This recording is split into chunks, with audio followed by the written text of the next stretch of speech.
Hi, I'm Tim Spann. I'm a developer advocate at StreamNative. My talk today is called Supercharging Real-Time Analytics at Scale. I've been working in the streaming, big data, fast data, IoT space for over 15 years, covering different frameworks everywhere from Hadoop, Pulsar, Flink, Spark, NiFi, bunch of different ones. I'm currently working on what I call the flipping stack, which is Apache Flink, Pulsar, and NiFi, with a bunch of different storage systems, like everything from Mongo to TiDB to all the ones out there. I've worked at a number of corporations on these different projects. And every week I put out a newsletter. This newsletter has a lot of great information on different open source projects, different talks out there, videos, code, examples, articles, everything you could think of. Just click on that and join the Flipstack Weekly. Today, my talk goes in depth on how to use Pulsar and Flink to do real-time analytics, ingest and egress, get that HTAP data wherever you need it to go, regardless of the size. And we'll go through some of the architectures and patterns of that. I've got links to my Flipstack, which again is those frameworks working together. We've got a lot of data out there, and we can get a lot of data streams at once, be the aircraft data, sensor data, different data from weather systems, reporting systems, transit systems. And that is certainly data, whether it's XML, JSON, protobuf, lots of different formats. What is that information? What can we do with it? Until we can take it, enrich it, clean it up, and make it available in real-time fast systems, does it have any real value? Example systems, we'll often have CDC coming off of something like Oracle or PostgreSQL. We have sources in Pulsar that automatically pull those out, usually with the help of Debezium. We get that into our Pulsar cluster, into a topic, and then we can enrich it with Java or Python functions that run within Pulsar, make that available in other topics, and then we can do some real-time analytics with SQL with Flink, as well as TiDB. Now, we also have things like real-time data coming off of planes. We get that in JSON. We get that in as raw data into Pulsar, and we have another function to clean that up. We could easily display that data in formats such as WebSockets going to a web page. We could also do it into Jupyter notebooks, whatever you're used to there. Now, one of the unique features of Pulsar, which makes it a key part of any of these kind of fast applications, and why it's the core piece of my Flipstack, is that it can do a lot. It can do messaging, which is key for a lot of applications. It could do event streaming, which we really need at this speed. And it does both. So Apache Pulsar really gives you one place to do all your messaging, regardless of what type it is, what use case it is. And it's great for putting all these different sources together.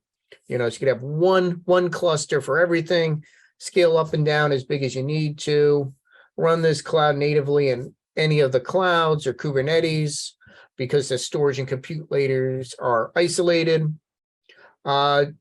Geo replication is built in, so we could have it run in different availability zones all over the world, giving you that redundancy and high availability you need to make sure you can perform quickly wherever you are, never lose data, all those kind of fun things you need. And we have high compatibility with lots of different existing protocols, so it makes it easy for you to leverage your existing code and infrastructure without having to change things. But what's nice is I could take MQTT messages, Pulsar, Kafka, AMQP, have them all come into one unified messaging layer, and store and analyze these with the best of breed tools such as Flink and Spark. Now, Pulsar, you may not have heard of it yet, but it is used at a pretty enormous scale.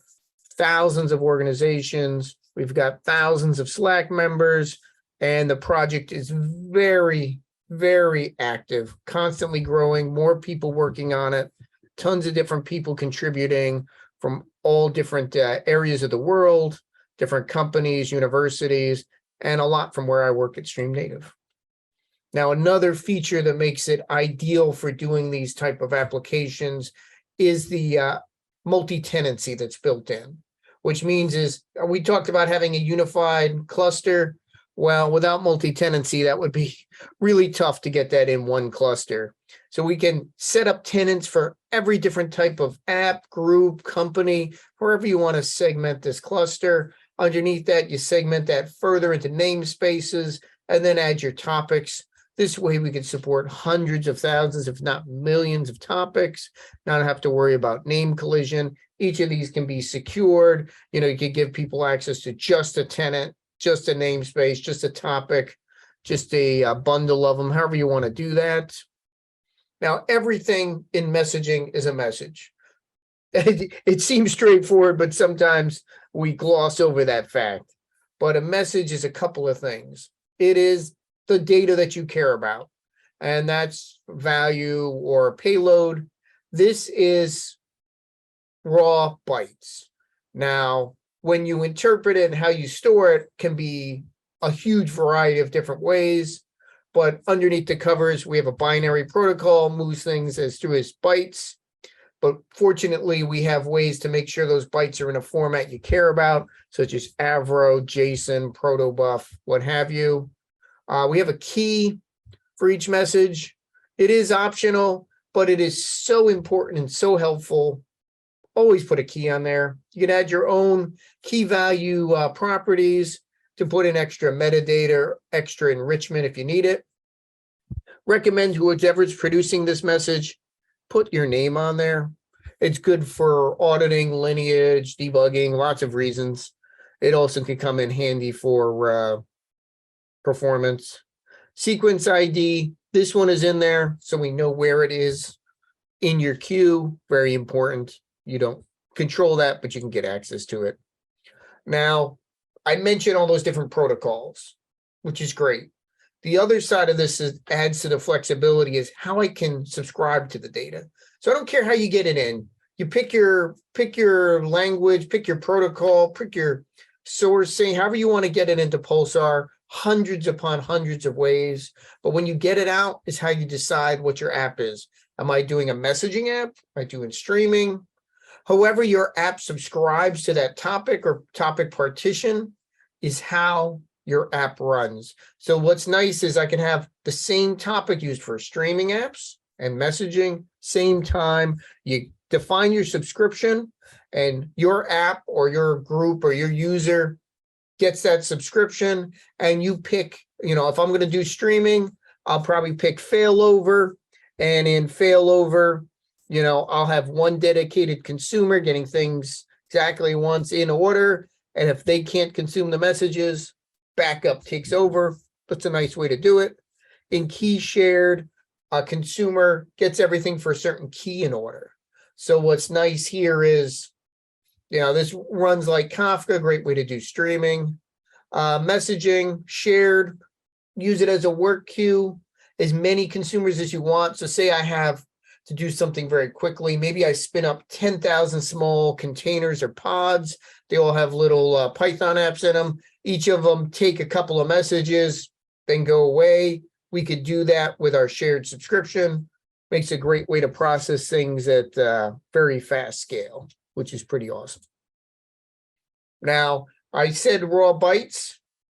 That might make it problematic when you want to consume and get things in and out of there. So to make that better, we have an integrated schema registry, and it is so easy to use. When I send a message, it will automatically apply a schema if I use a Java bean or a class in Python, and it will derive the schema from that. Or you can define a schema and push it through command line, DevOps, or through the REST API, depending on how you want to define your schemas. And then you pick, how do I want those stored in the system? And it'll do that for you. Most people do JSON or Avro, pretty standard. And then producers and consumers have that contract for what that data looks like with versioning, all those things you want. You don't need to run a separate system. It just does it for you, which is pretty awesome. Now, got to get your data in and out. There are lots of ways to connect. Some of them very easy, some of them no code, low code, lots of options here. Big open ecosystem here. Nice way to do some lightweight stream processing is with Pulsar functions. We've done in Java, Python, or Go. And we use these pretty frequently to do things like routing, where messages might go to different topics based on, those properties or what's in the actual data. We might do things like enrichment, do some lookups, add to the field, improve the data, or as much as you want, run machine learning. Great way to do that. We support a lot of connectors, so you don't have to write code to get data into or out of Pulsar. Say we could use Cassandra as a source, ScyllaDB as a source, MySQL as a source, get the data, get that into Pulsar, then anybody can consume it. Or we could have a sync running as soon as data comes into the topic, send that out to, S3, a database, what have you. Those protocol handlers do that support for those different protocols I mentioned. And this is an open spec, so you can add your own. We support Flink, SQL, and Trino, Flink, Spark, and Trino for doing processing. There's other engines out there, such as Hazelcast, that have processing as well, but these are through open source and are pretty well established. And we've got data offloaders for tiered storage that happens once you configure it automatically, so it makes it very easy for you to stream data into cloud storage without any heavy lifting. We mentioned Pulsar functions. What's cool about them is you can define as many different topics as input to them and change them on the fly using the REST API or the command line interface. So if I want to have a generic function that does something like take your data, make it all uppercase, validate it doesn't have PII in it, add a schema, add a special field, convert things between different systems. Like maybe I get numbers in and I have a lookup somewhere in a REST endpoint or a database that tells me that gets converted into text or vice versa. You can do that very easily for any topics you assign here. And you could assign an output topic. And if it does nothing, it could just return what came through. And you can define a logging topic. But you could also on the fly, create new topics and send things there. Again, that advanced routing you could do with your function. Very nice way to do that. This is a great place to use any of the third-party libraries associated with the language that you're writing it in. Easy way to run machine learning. So you can just worry about writing your business logic. You don't have to know how the producers or consumers work. There's no mention of Pulsar, messaging, streaming in this when you write these functions. You don't have to worry how the messages come in, what happens with them. You get the data in the type you want, send it out in the data you want, and it can run as threads, processes, or Kubernetes pods. You don't need to use another processing framework, scales up automatically if you're using the Kubernetes one. This is a nice way to do lightweight processing. It's also a very good place to put your microservices, especially when you're scaling out. Again, since this is your central hub, this is a great place for you to do this. Since everything is going through here, let it touch it when it makes sense. Very easy to maintain and test. You got those 3 languages. You could use source code control, use standard testing frameworks, continuous integration, continuous deployment. All of that is enabled. DevOps is very easy to do here. Everything is loosely coupled by design. So you communicate everything through topics and messages. Makes it very easy to move things to other systems. Maybe the function needs to get moved and rewritten in Spark or Flink, or you need to run it somewhere else. Not a big deal. Easy to deploy these things independently, whether it's in function mesh, which helps us run Pulsar functions in Kubernetes or on different clusters. Very easy to do. You could write this as a one developer couple of developers, single pizza team there, pretty easy. Communication is built in for you. Very easy to use all the standard message patterns to communicate with these. You got that message bus already there. Easy to deploy these and compose them together so you could have a pipeline of streaming enrichment as it goes along. Nice way to do that. This is an example of a Java Pulsar function that just uses the standard Java function API. You don't need to use anything Pulsar specific here. Or you could use the SDK. When we use the SDK, it adds in this context. With that context, I can get things like configuration that you sent by default, access to send output to a new topic, which you can create on the fly, applying schemas, doing logging, putting data in a storage area that can be shared. Lots of benefits of using that SDK.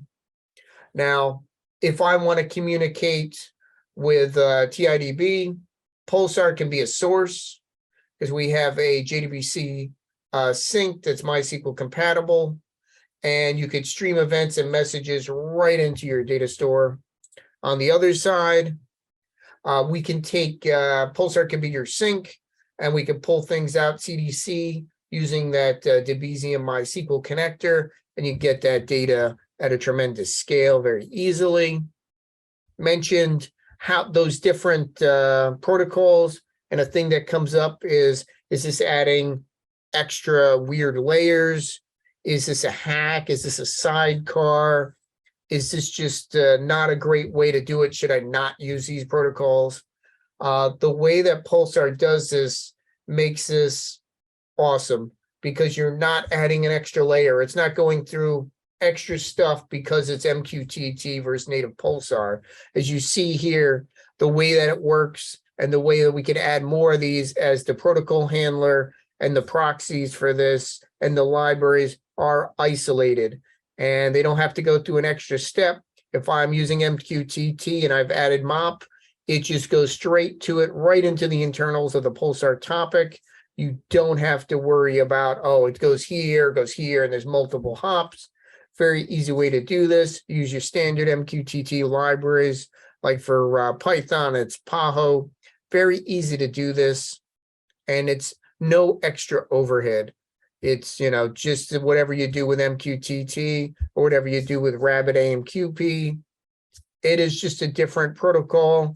Once it's in a topic, everyone can access it, gets used as any other data, as any other topic.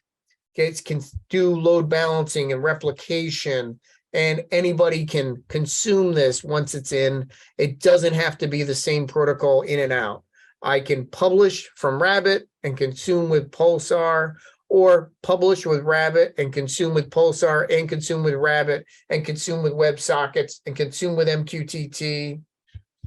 Lots of options. It makes it very flexible. Same thing with Kafka. No extra layers here. A little difference on how it comes in. There's some of these protocol handlers are a little more advanced than Pulsar's because they've got to do some conversion ideas. I mean, there's some ways out there that Pulsar and Kafka and these other systems are different. So there might be a little extra work there for the handlers. So you got your data in. Now, with the functions, with consumers, I can pretty much do everything I want.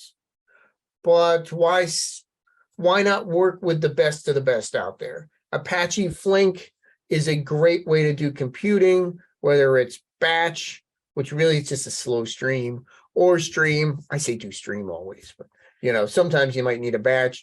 There is full connectivity into and out of Pulsar with Flink, and you can do that whether it's the regular Flink API or Flink SQL. This is officially as part of the Flink framework out there. It is in 1.16. You don't have to get anything special from the Pulsar project.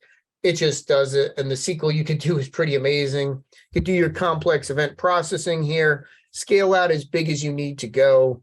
And that is the story here.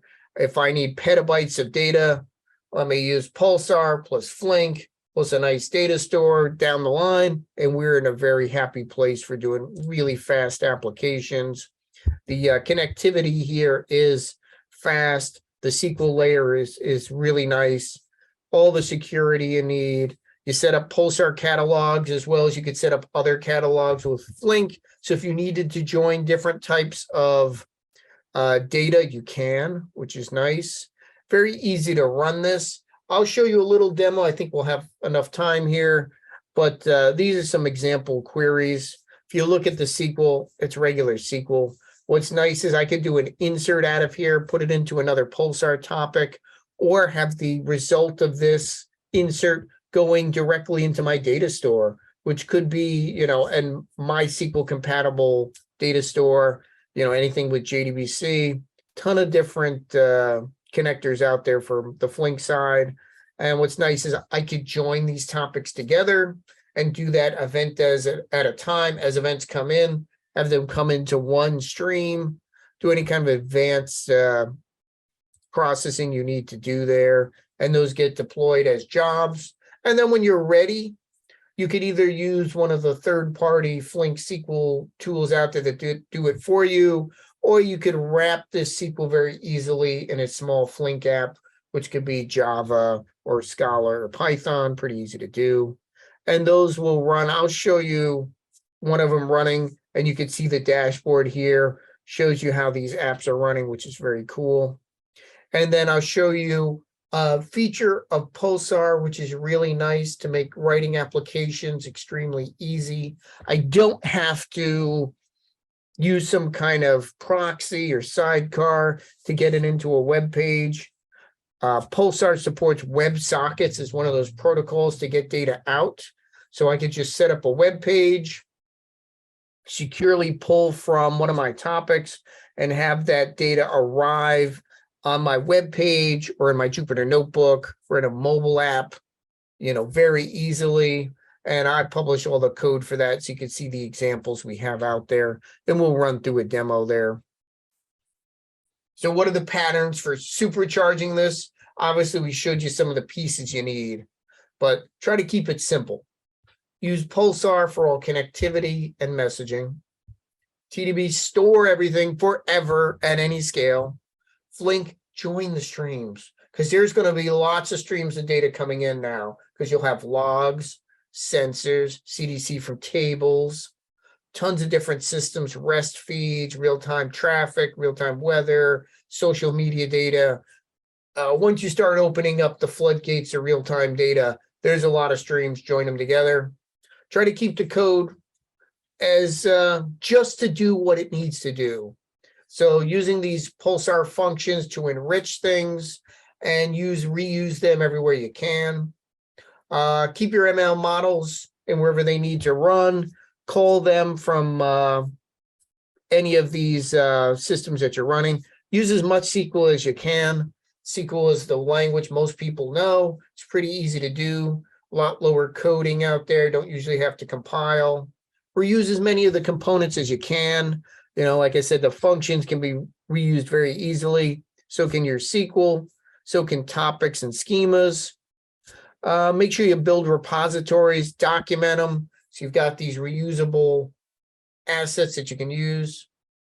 Do as much as you can to make things generic and extendable with configuration, which is pretty easy to do in Pulsar with support for YAML and JSON for that. Use your DevOps. You can build these tenant namespaces, topics, all this DDL with the DevOps scripting system of your choice. Standardize on how you deploy these things. Pulsar, Flink, all these systems can use pretty much the same tools out there. Make it very easy to build these things up in a cloud native manner, tear them down when they need to, expand them, however you need to do that. Very easy idea there. But one of the precepts that are very important, when I was at Pivotal, having these characteristics for building and deploying apps makes them repeatable, makes them, supportable, maintainable, being able to watch what's going on. Now, has anyone written an app with Pulsar and TiDB? Well, they have, and it's pretty awesome. If you haven't seen this, which I know that's running if you were at the event, this is really cool to be able to see the real-time contributions to GitHub, and then having this awesome graphic city here powered by Pulsar and TiDB is pretty awesome. That's a great app, and to show you how these two amazing systems work together. Thank you for sitting through my really long talk here, and I'm going to get into the source code and some examples and demos for my last couple of minutes. Scan these things, connect with me if you have more questions. There's links to some of these things we were showing and some links to how to build some of these apps. You'll get all these slides. Connect with me. I'm always on Twitter and LinkedIn, and I have way too many GitHub demos out there, and I have way too many cats. But let's get through this demo as quick as possible. Everything's in a couple different GitHub repos. This one is covering real-time plane tracking. This is one of those functions to take this raw data and put it cleaned up into another topic. This is one for doing GTFS, which is another type of real-time transit data. Here I'm working with REST real-time transit data, and I've added a friend of mine here, Apache NiFi, which is another really awesome tool for doing that first level of processing. Again, reducing the amount of code you have out there. I've got plane data here, and you can see there's some near me. This is where I live in the middle of this state here on the Atlantic Ocean. And remember those dashboards? I've got one running here. I'm going to send some more data to it, and I've got another one here for air quality. I'll run those and we'll take a look at them. We also have access to different data stores here. But let's get some data running here in my last couple minutes here. So let's find where we need to run here.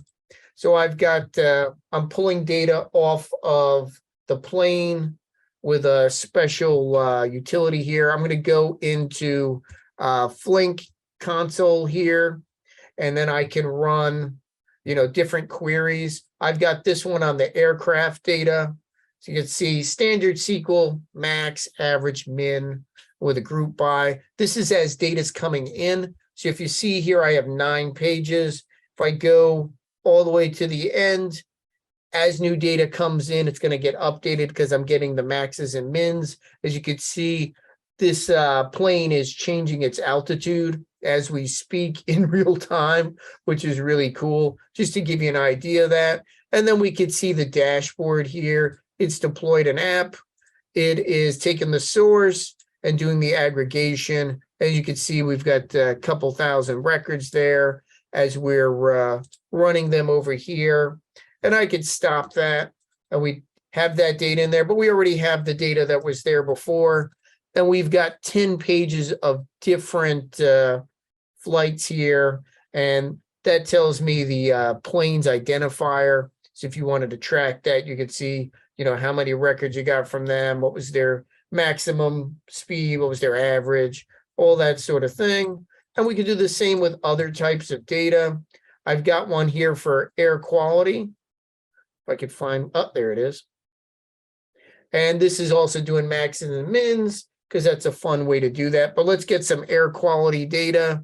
I'm grabbing that from a real-time REST feed in different parts of the US, make that available as a free REST endpoint. And I'm running a Spring app to do that.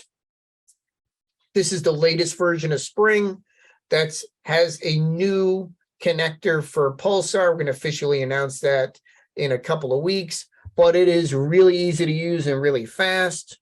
And what I do is grab the data from those different parts of the country, and then I send them to a Pulsar function, and that function is processing those and putting them into 3 different topics, because there's 3 different types of air quality readings, PM25 here, and as you can see, we're getting new data in here, PM10 here, getting new data here, different readings where they are in the country, and the same here for ozone layers. And you could take a look. I could sort by who's got the worst air quality right now. Not looking too good in Houston right now, but you know, what are you going to do? Well, I could grab, since I'm doing that in Flink here, as you can see, that old job ended and we've got a new one. And this is doing the data on air quality. I could see some records have come through there. So if I take a look at that, I could take a look. We're looking at the air quality reports in Philadelphia. That's really bad. Oh yeah, the Houston one for the PM2.5 levels. Those particles are pretty high. You might want to stay inside. Again, in that Flink app, I can make those real-time apps, send out alerts, join things, put them in a special topic, what have you. Thanks for coming to my talk, and I'll see you at the next one. Hope you liked what you saw. All the source code's available. Thank you for watching.